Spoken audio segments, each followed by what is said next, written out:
সাইদের প্রসারিত দুই হাত যেন এক অলঙ্ঘনীয় পর্বত।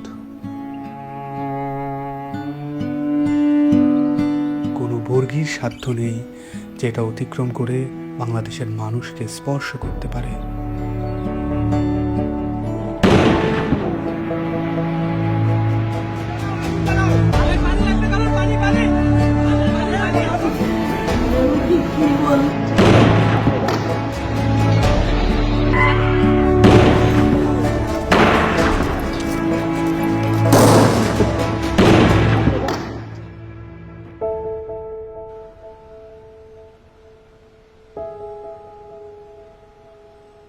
জুলাইয়ের পর থেকে এই বাবা প্রতিদিনই রাস্তার আশেপাশে হাঁটাহাঁটি করেন।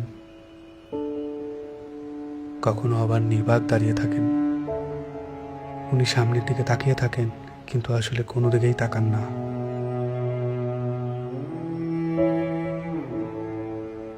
যেসব রাস্তা দিয়ে ওনার ছেলে হাঁটতো, ওইসব রাস্তায় উনি দাঁড়ালে উনি ওনার ছেলের রুম পান।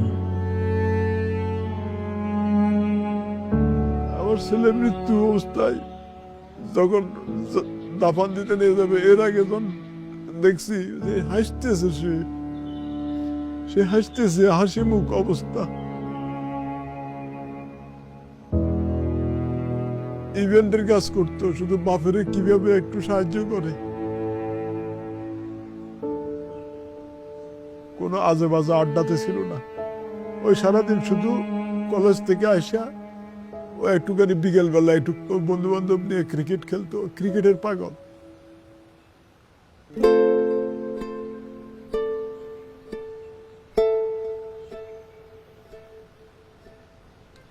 যে আমার পায়ের পাতা আছে এরকম একটা অনুভূতি হতো, কিন্তু আমি যখন হাত দিতাম তখন থেকে আমার পায়ের পাতা নেই, এরকম একটা প্রচুর অনুভূতি হতো। আমি অনেক কান্না করতাম। এই ব্যথার চেয়ে আমার ওই অনুভূতিগুলো আমার বেশি হতো, যে আমার পা আছে, আমি যখন হাত দিই তখন থেকে আমার পা নাই।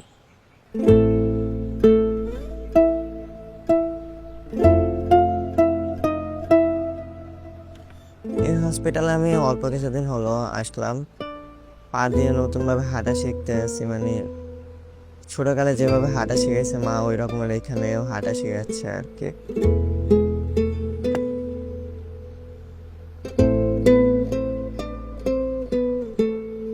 একটি প্রতিবন্ধী কিশোর, 7 বছরের বাচ্চা, ল্যাংড়া মানুষ যদি সংগ্রামে নামতে পারে, তাহলে আমি কেন বসে থাকবো ঘরে?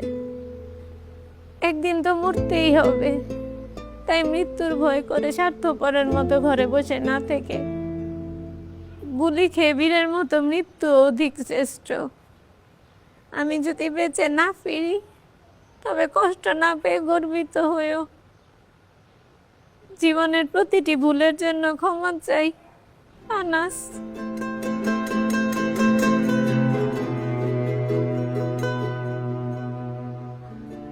আমার সন্তানের বুকে গুলি লাগছে, আর ছিদ্রটা হয়েছে আমার কলিজায়। আল্লাহ পাক যতদিন আমাকে হায়াত দিছে, আমি এই হাহাকার নিয়ে বেঁচে থাকবো।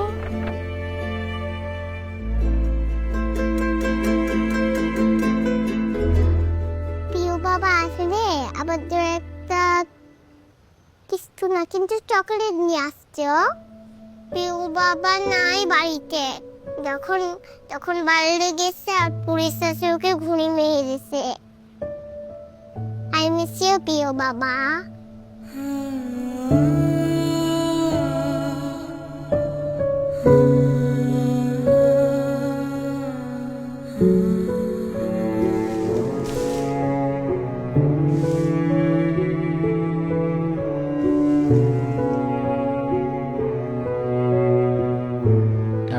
চেম্বারের মধ্যে বক্তব্য দিছিল যে আমরা কোনো সরকার বিরোধী আন্দোলন নয়, আমরা নিজের অধিকার আদায়ের জন্য বলে বলা করার পরে কমিল বড়ুয়া ওই ছাত্রলীগের লিডার আসছিল, তাই সেই গলা চিপি ধরছিল, গালমুখের থাপড় মারছে।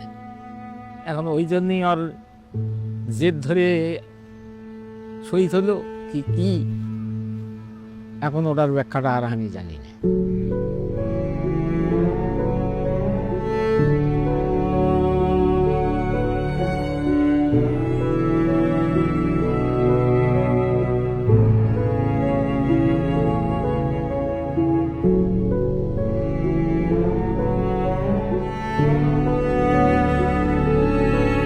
ঘুমের সময় মায়ের দুধ খাইয়া ঘুমায়, সেই ঘুমটা আর ঘুমাইতে পারে না, তখন আবাইতে পাইয়া পাইতে পাই করে উলট ফুলট করে ঘুমের লেগে আবার উঠে খুলে লই।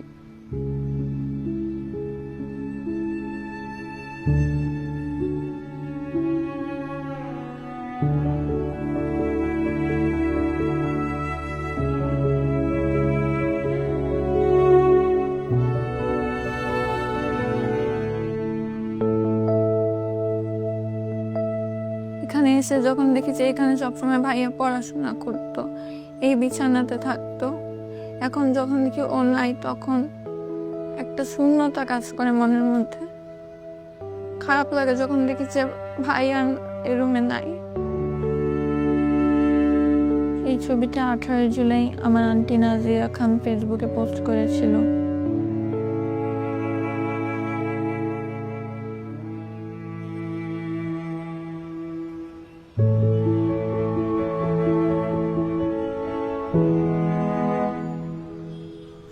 আজ কতদিন হলো আমার ছেলে আমার মা কয়, আমার মাও কয় না, আমার বুক হয় না, কয় না আমার বাপ বেড়ে দে।